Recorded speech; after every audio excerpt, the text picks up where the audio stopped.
Morning ચાંદી અને global બજારોની વાત કરી લઈએ તો હજી પણ સંકેતો જે છે તે આપણને નેગેટિવ બનતા દેખાયા છે. યુએસ બજારની વાત કરી લઈએ તો શુક્રવારે જે દબાણ જોયું હતું સોમવારે પણ આપણને યથાવત રહેતું દેખાઈ રહ્યું છે અને ટેક શેર્સમાં જે દબાણ આવ્યું છે એને કારણે S&P 500 જુઓ, નાસ્ડેક જુઓ, એમાં એક દબાણ સાથેનું કામકાજ થયું છે અને ઇન્ડાઇસીસ ખાસ કરીને આપણને નેગેટિવિટી બતાવી રહ્યા છે.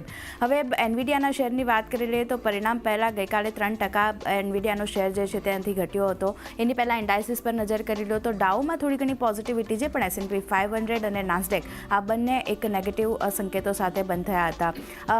એનવીડિયાની જ્યારે આપણે ચર્ચા કરી રહ્યા છીએ તો એક મહિનામાં 90% શેર જે છે તે આપણને ઘટતો જોવા મળ્યો છે અને 7 મોટા જે હેજ ફંડ છે એની ખરીદારી શેર્સમાં મોટા જે 7 ટેક શેર્સ છે એમાં આપણને ઘટતી જોવા મળતી દેખાઈ રહી છે. હેજ ફંડની વાત કરી લઈએ તો ખરીદારી જે છે તે એપ્રિલ 2023 બાદથી સૌથી ઓછી આપણને આ ટેક કંપનીઓમાં આવતી દેખાઈ રહી છે. તો એક ફોકસ અહીંયા રાખવાનું રહેશે અને ટેક કંપનીઓમાં અને એનવીડિયામાં જે રીતે ઘટાડો આવ્યો છે, નાસ્ડેકમાં આપણને નેગેટિવિટી બનતી દેખાઈ રહી છે, તો ધ્યાન રાખવાનું રહેશે યુએસના ઇન્ડાઇસીસ માટે. ટ્રમ્પ તરફથી જે રીતે ફરી એકવાર ટેરિફ ટેન્શન આવી રહ્યું છે એને કારણે પણ ચિંતા વધી રહી છે. ટ્રમ્પ તરફથી કહેવામાં આવ્યું છે કેનેડા અને મેક્સિકો પર ટેરિફ જે છે તે ત્યાંથી તેઓ લગાવતા જોવા મળશે અને બંને દેશોથી ઇમ્પોર્ટ પર ખાસ કરીને ટેરિફ લાગશે. 4 માર્ચ સુધી બંને દેશોના ટેરિફ પર રોક લાગી હતી, પ્રતિબંધ હતા, પણ હવે આ ફરી ટેરિફ જે છે ત્યાંથી યુએસ તરફથી કેનેડા અને મેક્સિકો પર લાગતું જોવા મળી શકે છે. ટેરિફના દર હજી સુધી નક્કી નથી. અમેરિકાના જે અધિકારીઓ છે તેમના તરફથી આ નિવેદન આવતા દેખાઈ રહ્યા છે, પણ ટેરિફ લાગશે તે વાત નિશ્ચિત છે. એપ્રિલથી રેસિપ્રોકલ ટેરિફ જે છે તે પણ અહીંયાથી લાગવું નક્કી છે.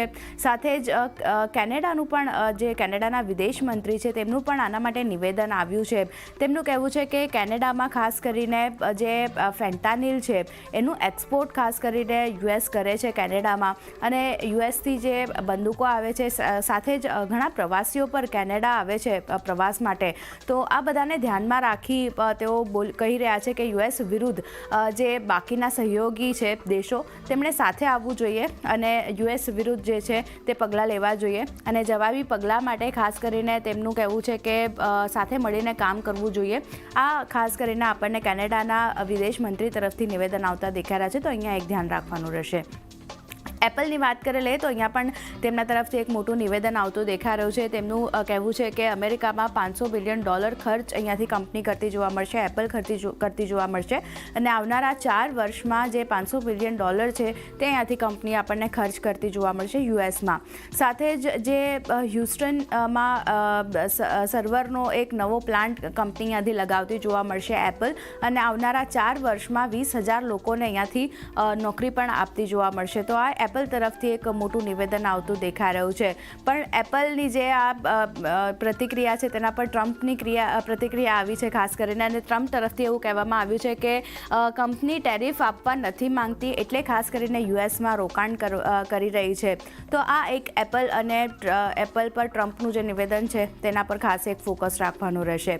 પણ ઘણા એનાલિસ્ટોનો પણ મત આવી રહ્યો છે બજાર માટે, તેના પર પણ નજર કરી લઈએ તો જે મોર્ગન સ્ટેનલી છે તેમનું કહેવું છે બજાર પર કંઈ પણ કહેવું અત્યારે ખાસ કરીને મુશ્કેલ બનતું દેખાઈ રહ્યું છે, કારણ કે ઘણી બધી અનિશ્ચિતતા જે છે તે અત્યારે બજારમાં આવતી દેખાઈ રહી છે.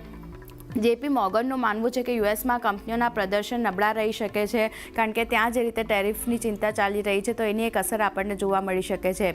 અને મોર્ગન સ્ટેનલી એમ પણ કહી રહ્યા છે ખાસ કરીને કે S&P 500માં આવનાર સમયમાં તેજી આપણને જોવા મળી શકે છે. આપણે જોયું છે કે નાસ્ડેક અને ડાઓની સરખામણી S&P 500માં જે તેજી છે તે આપણને થોડી ઘણી વધારે રહેતી દેખાઈ રહી છે. તો અહીંયા આવનાર સમયમાં તેજી આપણને હજી વધારે આગળ વધતી દેખાઈ શકે છે તેવા સંકેતો છે. પણ ખાસ કરીને હવે કઈ મહત્વની ઇવેન્ટ છે ફોકસ કરવાનું રહેશે તો જે યુએસના કન્ઝ્યુમર કોન્ફિડન્સના ડેટા આજે આવવાના છે તેના પર ખાસ એક ફોકસ રહેશે. એપલના શેરહોલ્ડરની બેઠક પણ આજે થવાની છે, તો ત્યાં પણ એક નજર રાખવાની રહેશે કે ત્યાં કઈ રીતે અને કેવું આઉટકમ આવે છે. સાથે જ આજે યુએસ ફેડના 3 અધિકારીઓના ભાષણ પણ છે, તો ત્યાં પણ કઈ રીતે તેઓ નિવેદન આપે છે તેના પર પણ ફોકસ રાખવાનું રહેશે. પણ આ બધી ઇવેન્ટ ખાસ કરીને નજરમાં રાખવાની રહેશે. વાત કરીએ એશિયન માર્કેટની તો ત્યાંથી પણ એક મિશ્ર સંકેતો આપણને બનતા દેખાયા હતા.